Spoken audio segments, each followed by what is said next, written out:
Lesson 5. The Ontology of Addiction.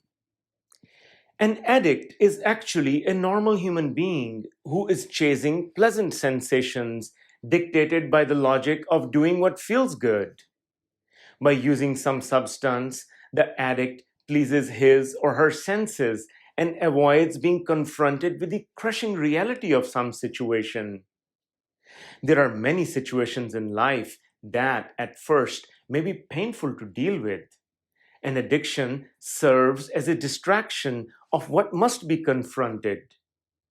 The addiction does not only have to be consuming a substance, but could be any activity that delivers sense based pleasure, such as binge watching TV, spending too much time on random social media, and sex and porn addictions. One can also become internally addicted to negative emotions such as anger, self pity, and lust provoked without any external catalysts. How does addiction come into being? A sense pleasing activity initially produces certain chemicals known as dopamine that attach themselves to the nerve endings. The dopamine improves the functioning of other chemicals called neurotransmitters used for communication between the nerve endings. The overloading of your nerve endings with dopamine works, at least at first. Over time, the nerve endings require higher amounts of dopamine for producing the same pleasurable experience. So, the pleasure drawn from the activity reduces over time. Therefore, more and more of the substance or activity is required for keeping up the same levels of pleasure.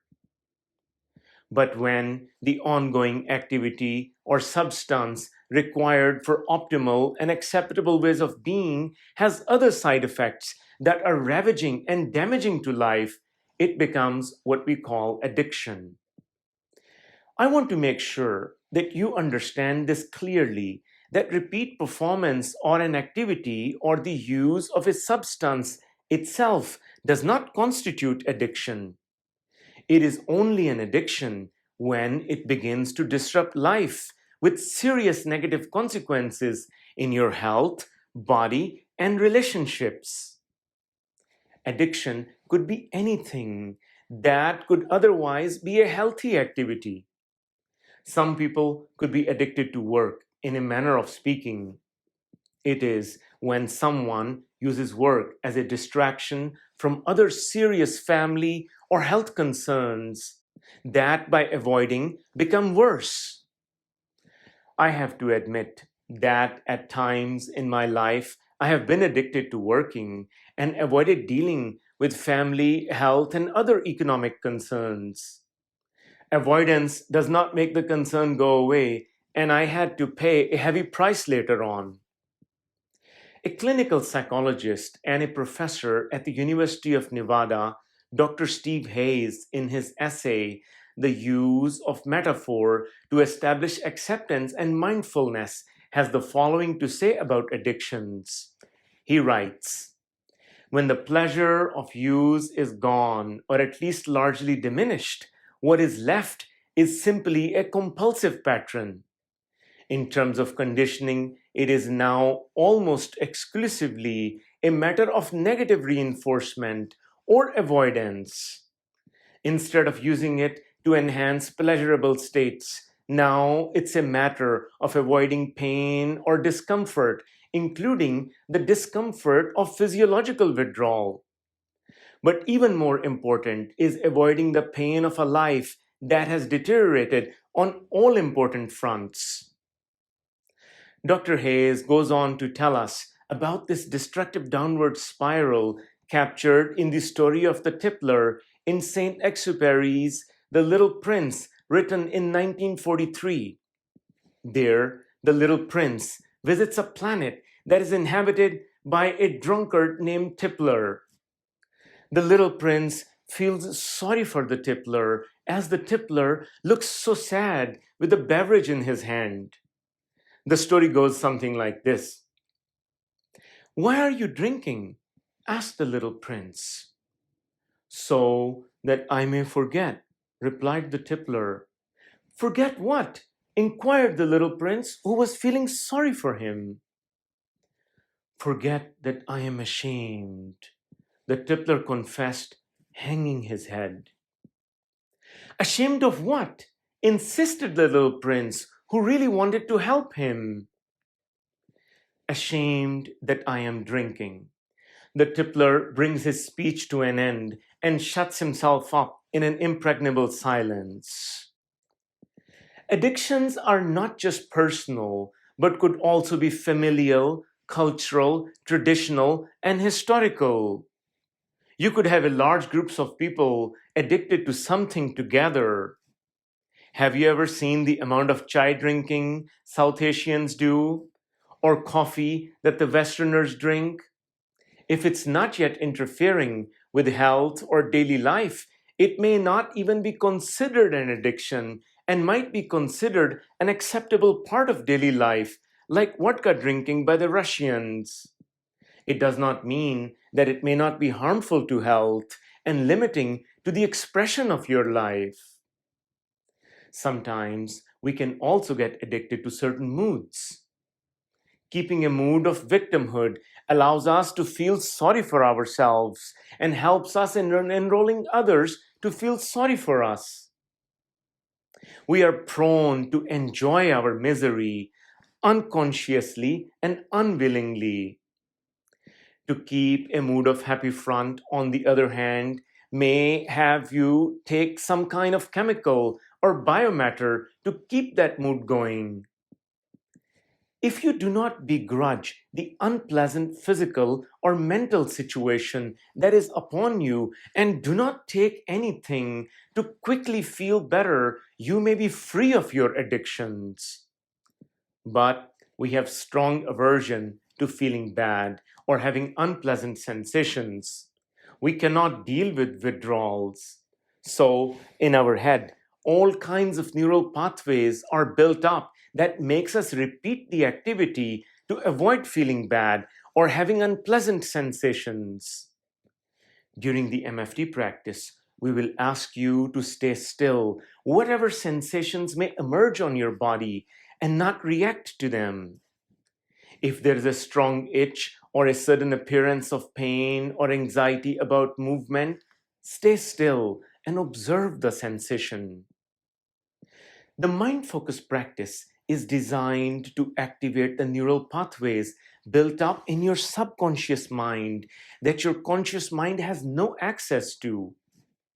The compulsive and destructive neural connections may very well be preserved as deeply as genetic maps. They show up as unhealthy habits, and we fall to morally blaming ourselves and others when unhealthy habits show up. We do not need moral shaming or blaming to make a serious change. Moral shaming or blaming actually does not work. We will teach you something that works very well. The mind focus technique is a highly effective way of surfacing compulsive neural pathways expressed as sensations at the surface level of your body. The science of this expression is still under investigation, but I suspect that in a restful state, the machinery of mind goes to work on itself. The only conscious act required from the human being is to be in a restful state and observe the sensations on the body.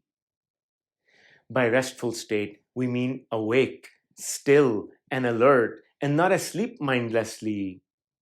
When you produce this condition, the mind activates deeply hidden habitual neural pathways and bring them forth as real physical sensations on the body.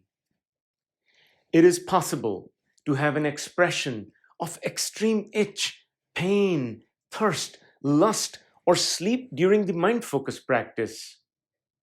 When you do not give in reactively to sensations, such as when a strong itch comes up, you do not scratch, you begin to dissolve the compulsive habit patterns and neural pathways built up within you.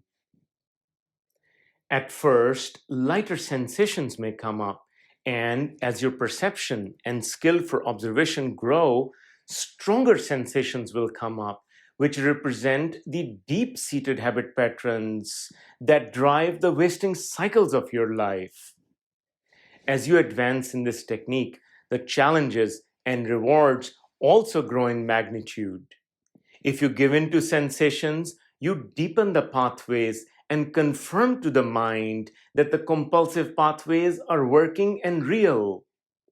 When you do not move, you send negative confirmation, which issues commands in the neural system to dissolve the pathways.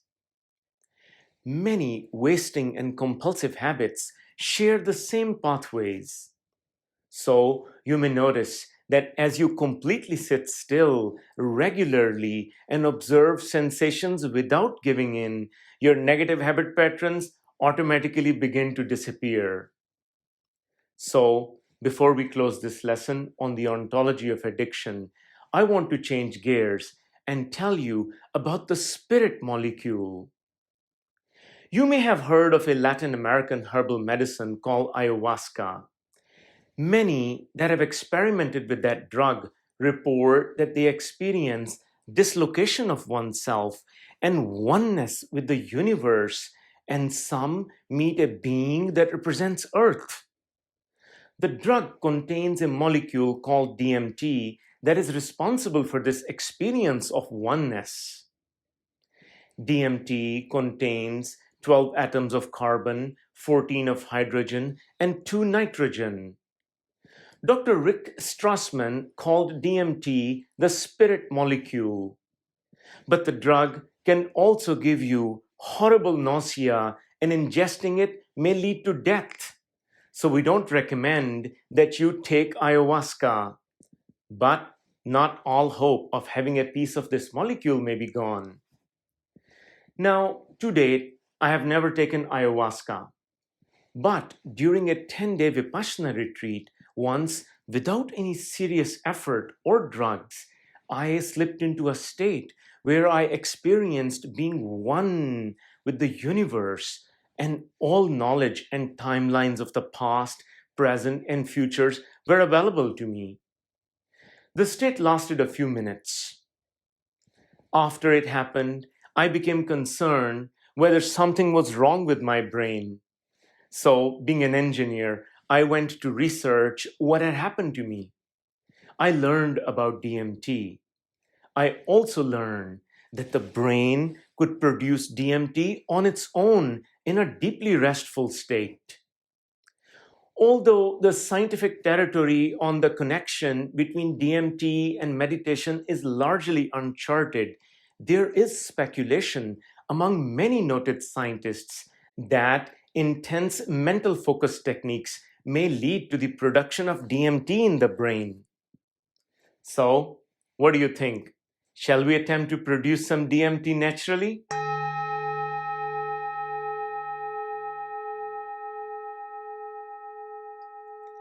Please grab a comfortable spot and close your eyes.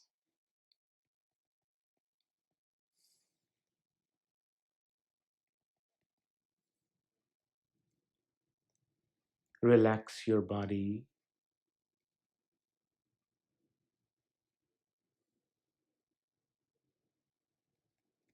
From the tip of your toes to the top of your head, part by part. Relax your body.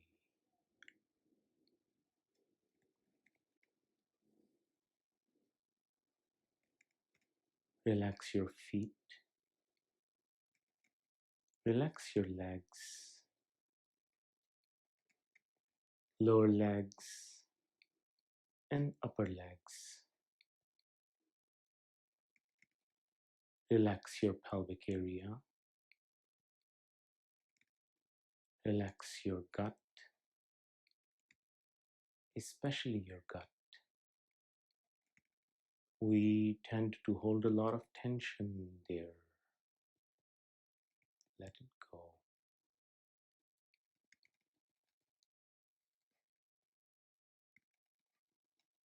Relax your back, lower back, and upper back.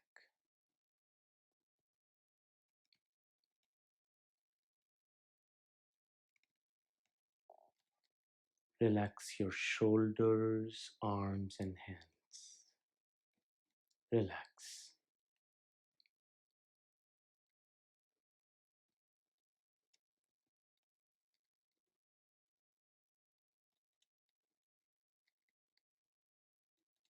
Relax your chest and your neck,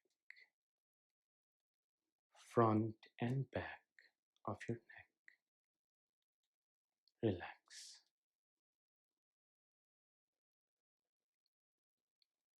Relax your scalp muscles and your face muscles.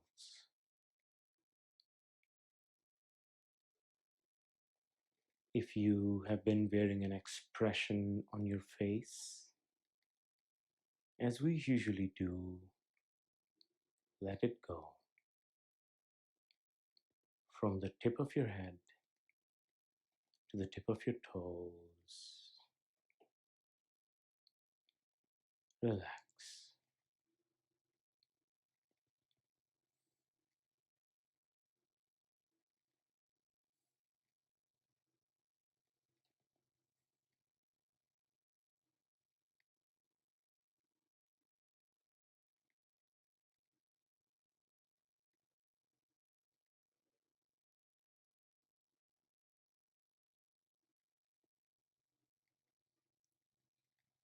Breathe how your body wants to breathe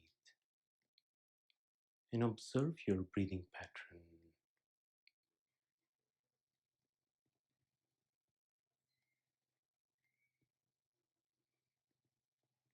If your breath is shallow, then it's shallow. And if it's deep, then it's deep. Either way.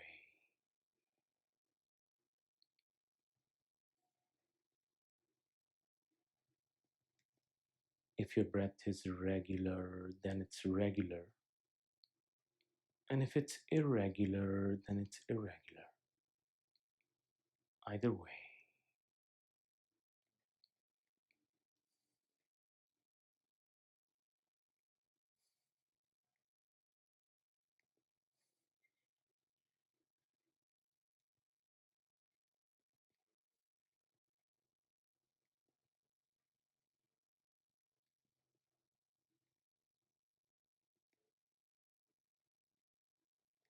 Now, bring your attention to the entrance of your nostrils and the area above your upper lip.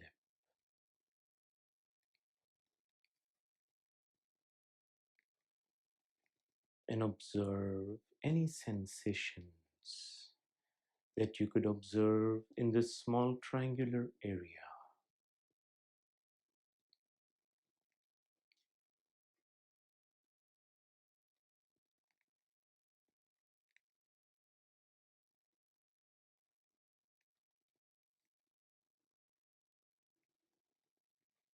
You may start with observing the touch of the air with your incoming breath and the outgoing breath at the entrance of your nostrils and the area above your upper lip.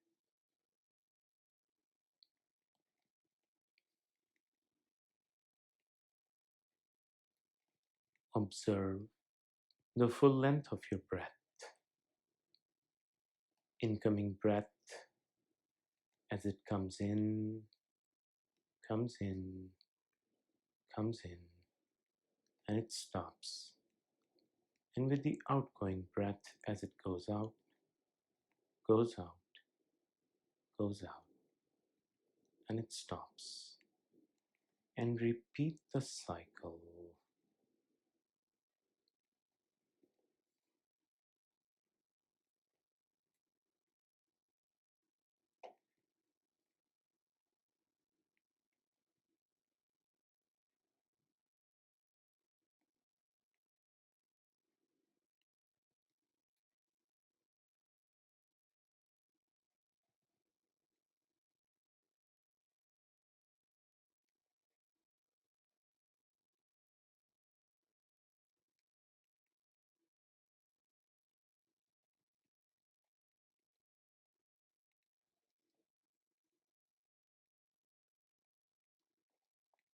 Keep all your attention, moment by moment, in this small triangular area.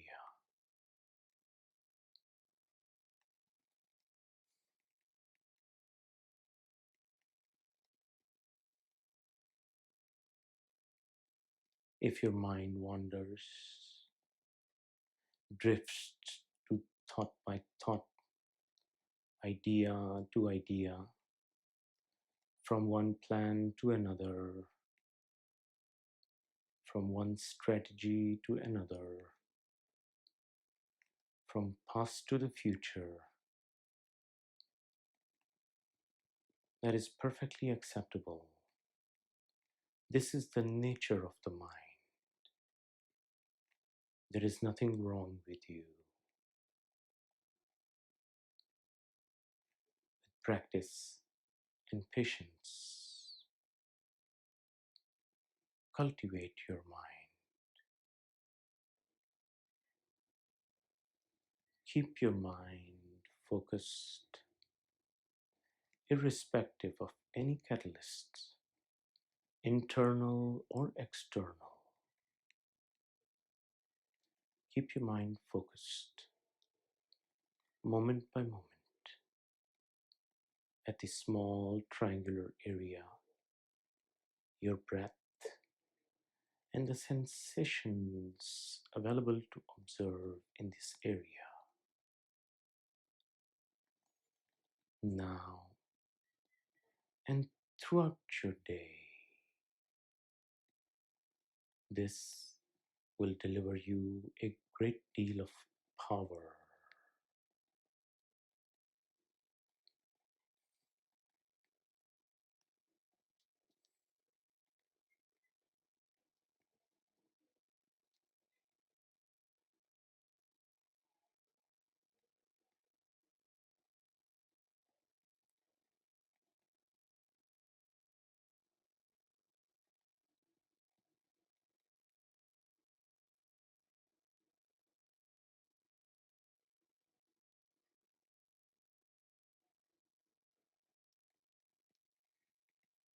May all sentient beings experience love.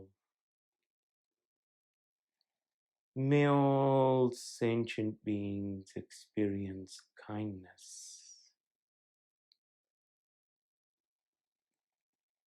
May all sentient beings experience enlightenment. Enlightenment.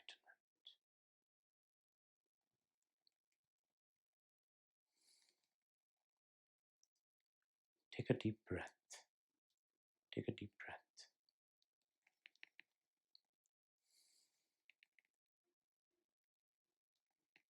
And when you're ready, slowly, gently, take your time and please open your eyes.